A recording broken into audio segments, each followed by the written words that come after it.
Est-ce que tu es prêt à recevoir un mot de Dieu? Gloire à Dieu. Nous ne sommes pas en train de faire un concours de rivalité. Je n'ai rien reçu de moins ni de plus que mes frères serviteurs de Dieu, si ce n'est comme eux, apporter le concours de sa parole, afin que Dieu puisse bénir ton cœur et ta vie.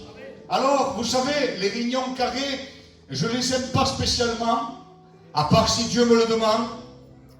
Mais j'ai un Dieu qui est hors de logique humaine. Au ciel. J'ai un Dieu qui est hors de logique humaine. Un homme peut penser de telle manière, ça ne veut pas dire que c'est une logique pour Dieu. Dieu bénit dans la maladie. Amen. Dieu bénit dans la disette. Dieu bénit dans l'abondance. Dieu bénit dans la santé. Dieu bénit quand nous sommes joyeux. Dieu bénit quand nous sommes attristés. Je voudrais que l'Église puisse entendre ce que Dieu veut lui dire.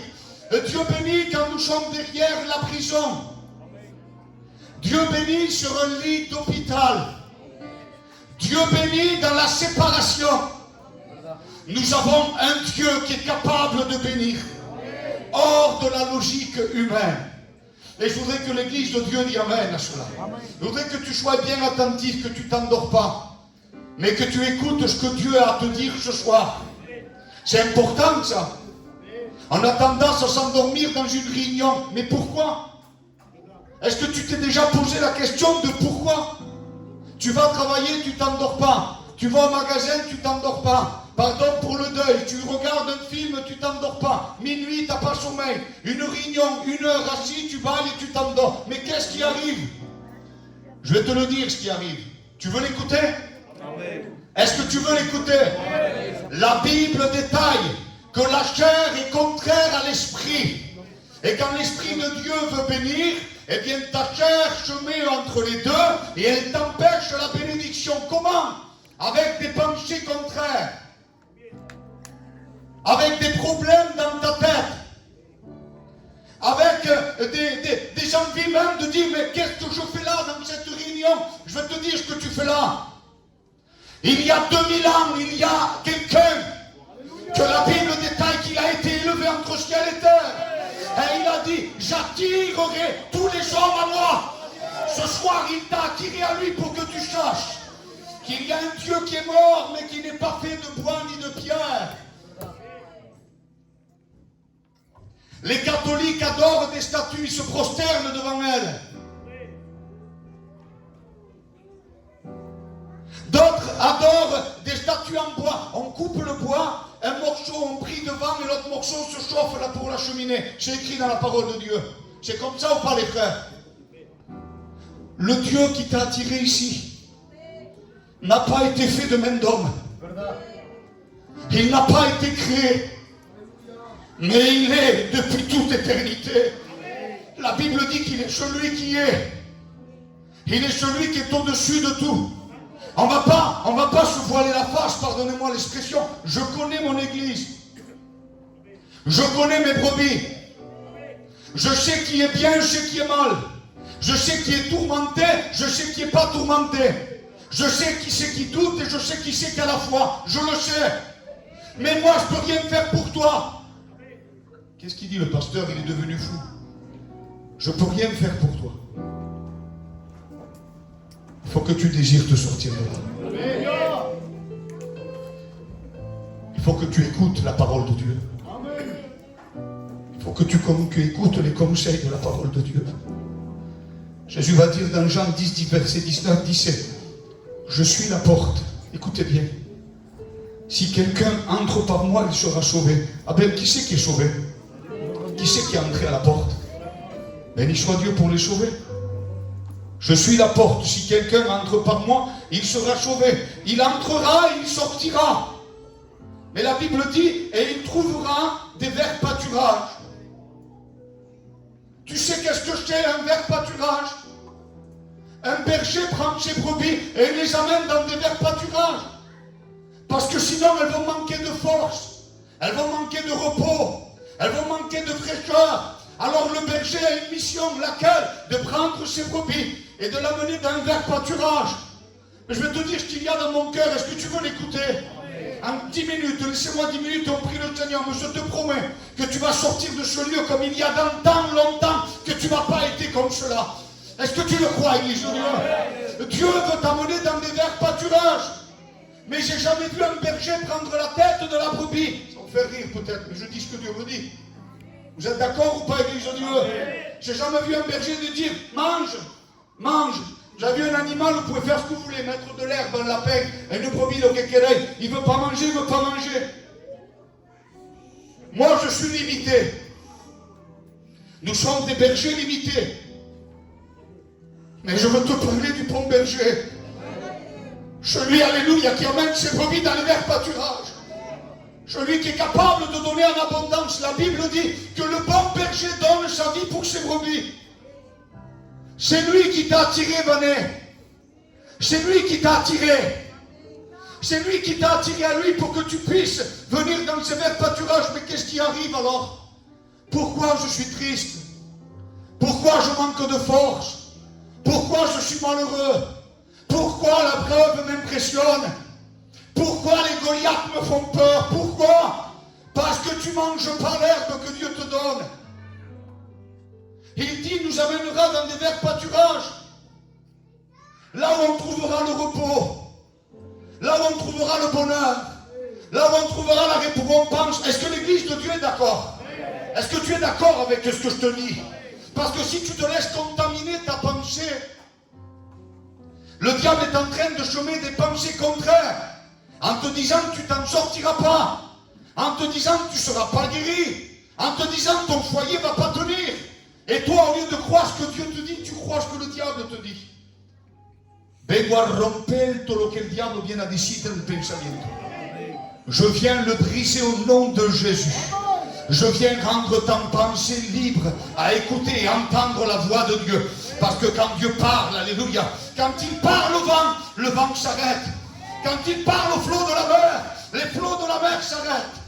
Et la Bible va dire, jamais homme n'a parlé comme cet homme. Mais qu'était-il à tes ombres? Qu'est-ce qu'il avait cet homme? Cet homme, un soldat romain sur la croix va venir lui transpercer le côté. Il va couler de l'eau et du sang de son côté. Et il va en être certainement aspergé. Et il va dire assurément, cet homme était le Fils de Dieu. Qui c'est qui dit amen à cela? Tu n'es pas n'importe qui. Lo siento, tu n'es pas n'importe qui. Tu es un enfant de Dieu. Ni la mort, ni la crainte, ni la maladie ne pourra provoquer contre toi. Et même si je marche dans la vallée de l'ombre de la mort, je ne crains rien, car tu es avec moi. Alléluia. Ta houlette et ton bâton me rassurent. Tu me fais reposer dans de verts pâturages. Je suis comme une biche qui soupire près d'un courant d'eau, là où le feuillage ne se flétrit point. Alléluia. Dieu ne veut pas que tu te flétrisses. Dieu ne veut pas que tu t'attristes. Dieu ne veut pas que tu laisses la prière. Dieu ne veut pas que tu laisses le doute rentrer dans ta pensée. Parce que le doute est le contraire de la foi. Et si tu viens douter, ça va te paralyser. Mais le bon berger donne sa vie pour les brebis. Afin qu'elles aient la vie et la vie en abondance. Moi, je choisis la vie. Je ferme la porte à la mort. Je ferme la porte à la tristesse. Je ferme la porte, eh bien, à l'angoisse. Je ferme la porte à la maladie. Je ferme la porte à la dépression. Vengo a romper toda forma de dépression en el nombre de Jésus. Je ferme la porte à tout ce qui est du monde. Je ferme la porte à Satan et ses démons. Je ferme la porte à la voie contraire. Je vais te poser une question. Dieu m'a dit, dis-leur qu'il ferme la porte. Est-ce que tu veux fermer la porte? Lo siento, avec quel lo quiere? Levanta tu mano. On va être vrai parce que c'est dans la vérité que Dieu bénit. C'est dans la vérité que Dieu guérit. C'est dans la vérité. Il y a des choses à délaisser. Tu dois délaisser le doute. Tu dois délaisser le non-pardon. Tu dois délaisser la haine. Tu dois délaisser tout ce qui vient triompher de toi. Un chrétien, je te le dis en vérité, n'a pas le droit d'être triste. Parce que les fruits de l'esprit, c'est la paix, la joie, l'amour, la patience. Qui c'est qui dit amen à cela? Il faut fermer la porte. À qui? Au diable. Gloire à Dieu. À qui? Aux mauvaises pensées. À qui? Au découragement. Jésus m'a parlé et il m'a dit prends courage car j'ai vaincu le monde. Alors je ne veux pas me décourager car il a été vaincu.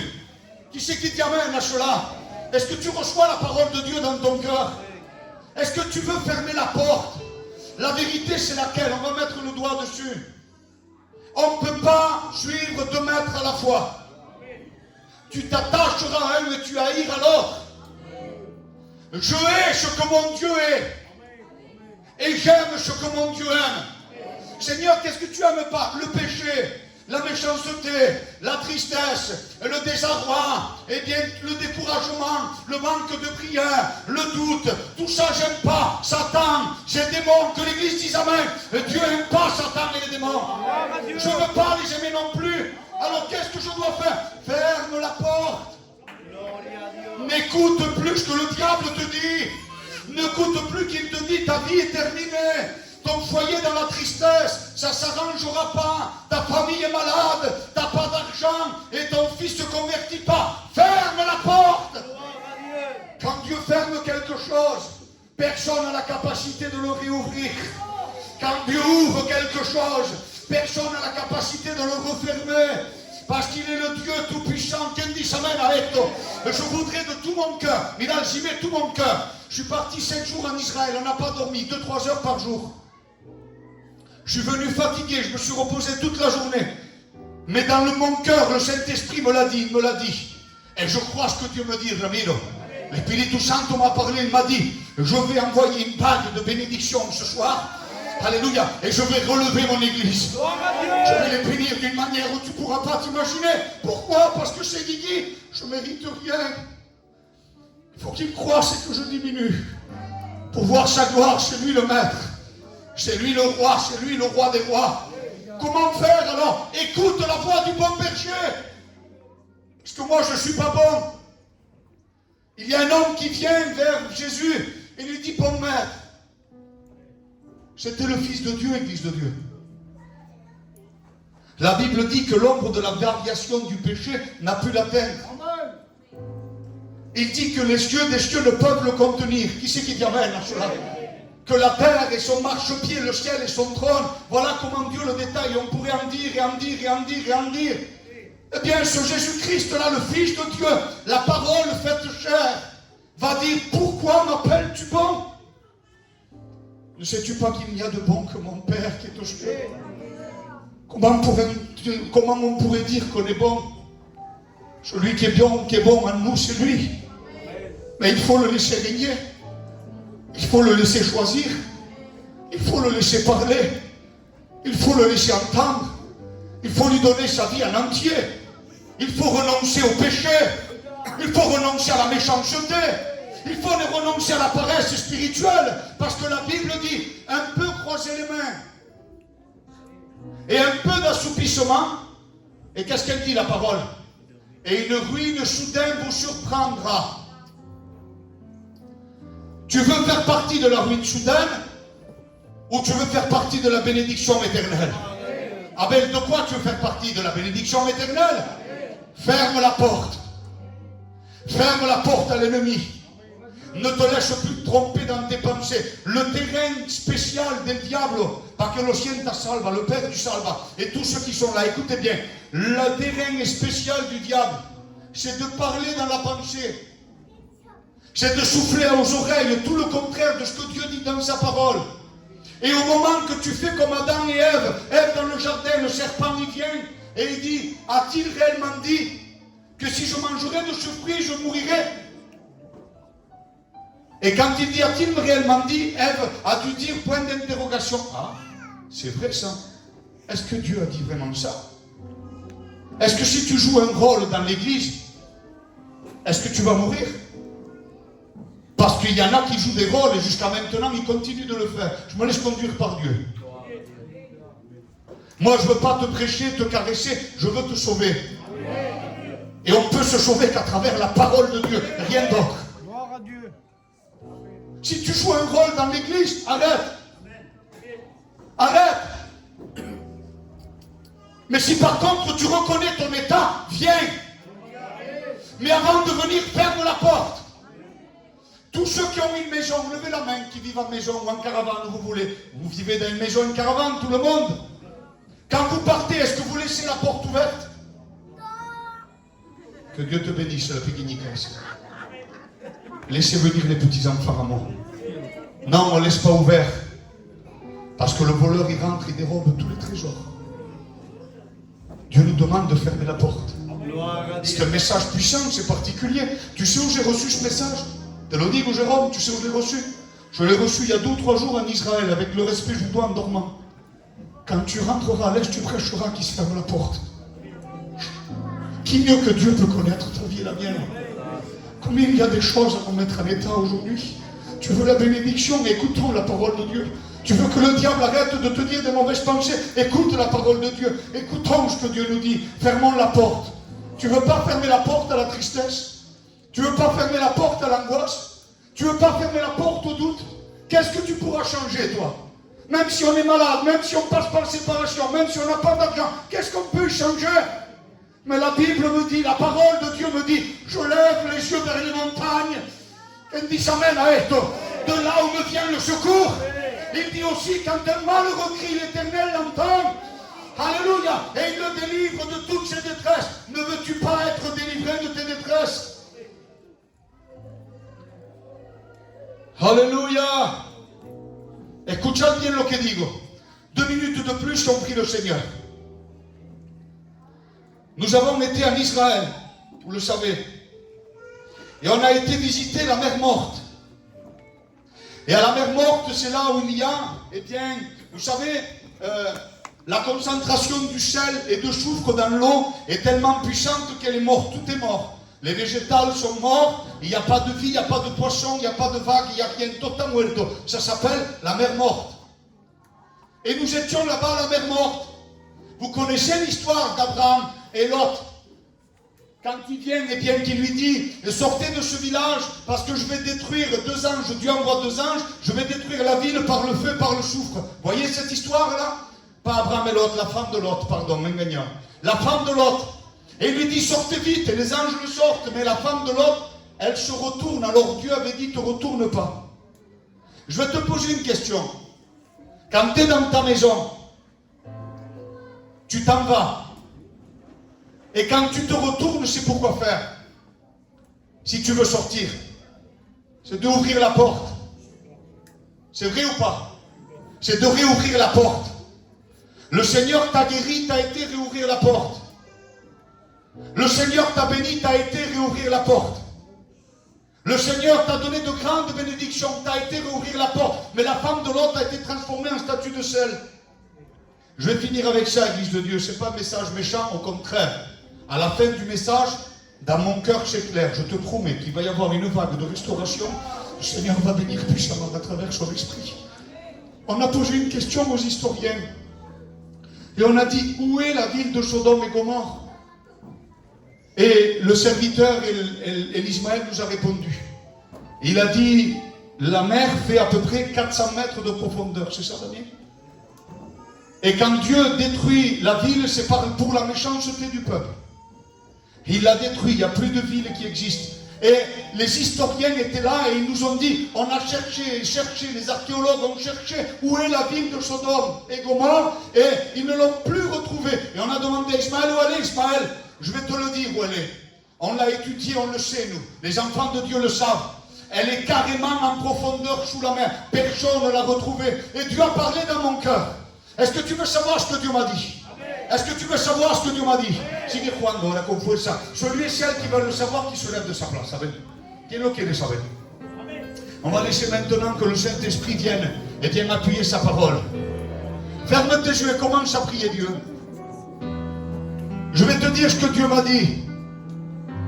Les historiens n'ont jamais retrouvé cette ville de méchanceté, de péché à haut niveau. Ils n'ont jamais retrouvé. Tu sais pourquoi? Parce que quand Dieu ferme une porte, personne ne peut la réouvrir. personne ne l'a retrouvé. Quand Dieu ferme, il ferme. Il a fermé la porte du péché. Il a fermé la porte de ta douleur. Il a fermé la porte de ta tristesse et de ton angoisse. Tu as été la réouvrir, mais aujourd'hui, Dieu veut que tu la fermes. Quien quiere cerrar la puerta? Maintenant, je fais un appel au nom de Jésus. On ferme nos yeux, on prie le Seigneur. Alléluia. Empecemos a adorarle a Dios. Celui et celle qui veulent refermer la porte, que ce soit de l'angoisse, de la tristesse, du découragement, du doute, ou des choses qui ne sont pas la gloire de Dieu, eh bien, lève ta main au nom de Jésus. Je bénis Dieu pour les mains qui se lèvent. Tu sais pourquoi? Parce que devant un cœur vrai, Dieu bénit puissamment.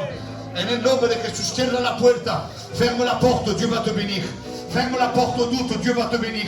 Ferme la porte au découragement, Dieu va te bénir. Ferme la porte à la désobéissance, Dieu va te bénir. Ahora, en el nombre de Jesús, que derrame un poder del Espíritu Santo. Au nom de Jésus, maintenant, je voudrais que mes frères commencent à prier le Seigneur. C'est maintenant au nom de Jésus que nous venons renverser les plans du diable. Parce que mon Dieu m'a dit, Teresa, qui venait bien relever son église ce soir, qui venait lui redonner sa fonction, qui revenait les placer à leur endroit au nom de Jésus. Je te pose une question encore. Qui c'est qui veut être placé à sa place ce soir? Qui c'est qui veut récupérer un cœur d'adorateur? Qui c'est qui veut le louer comme il le louait autrefois? Avec une qualité de cœur, flaco, levanta la voce, niño. Tous les frères qui ont la force de le faire, priez le Seigneur avec autorité. Tous les ceux qui ont la force de le faire, priez le Seigneur avec autorité. Parce que le Saint-Esprit maintenant va se manifester puissamment. Au nom de Jésus-Christ. En el nombre de Jesús. Que le Seigneur t'aide. Reprends ta fonction d'un cœur d'adorateur, ma soeur. Et toi aussi, mon frère, souviens-toi quand tu as adoré le Maître. Pas besoin de rester demi-heure ni une heure, 2 minutes devant Dieu. Sans parler, tu commences à pleurer. Parce que c'est de l'abondance du cœur que la bouche parle. Ne veux-tu pas que Dieu te redonne ce cœur? Ferme la porte et Dieu te le donne au nom de Jésus. On va se laisser conduire par le Saint-Esprit. Tous ceux qui veulent retrouver un cœur d'adorateur, les soeurs et les frères, venez devant maintenant au nom de Jésus. En el nombre de Jesús. En el nombre de Jesús. Ahora venid delante un corazón de adorador. Seguir orando. Je vous le dis en vérité, le Saint-Esprit va faire ici, alléluia, comme dans la chambre haute, où les 120 parlèrent en langue. Vous entendiez un vent, un bruit d'un vent impétueux. En el nombre de Jesús. Yo ven a cantar un cántico ahora.